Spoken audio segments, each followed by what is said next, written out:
Infrastructure is by far the easiest. I could have started with infrastructure. I actually wanted to save the easy one. So we'll be having that done pretty quickly. That was the end of 2017. And, truth be told, infrastructure has never been easy.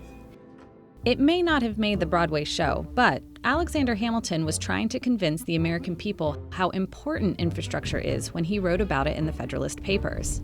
See that bit right there? About veins of commerce and free circulation? He's talking about infrastructure and the benefits we all get from it. We needed convincing in 1955, when it was time to build our interstate highway system, too. There's been a lot of talk about our highway situation. A great many of you must have wondered, as I did, whether there was anything a private citizen could do about a problem so big.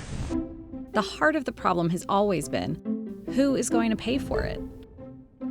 When President Eisenhower signed the Federal Aid Highway Act of 1956, which authorized the construction of a 41,000-mile network of interstate highways, money came from an increased tax on motor fuels that went into a highway trust fund. Now, we're constantly hearing about our nation's crumbling infrastructure.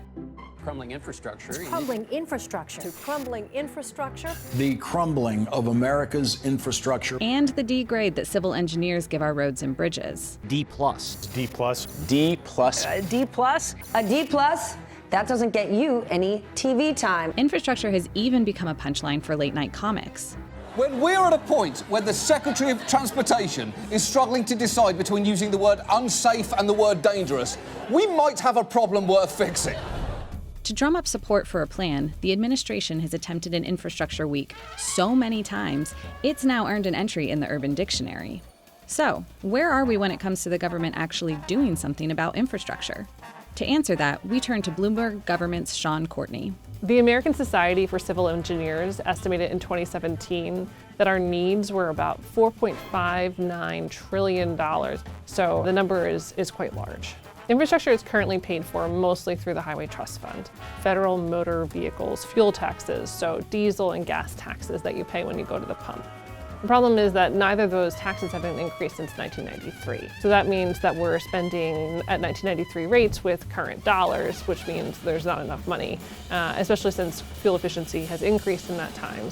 One of those options might be to do like a mileage-based fee, where depending on how many miles you drive, that's how much you pay, not necessarily based on the amount of gasoline that you use. It's complicated, and complicated is not something that Congress has been keen to do of late.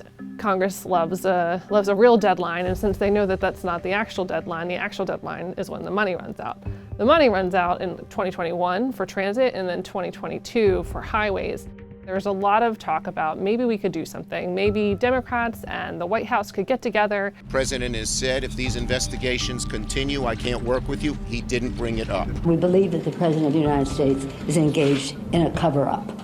That effort is basically dead, and I don't see it coming back to life between now and then the election. Considering that it's already basically election season, the odds of that are not great.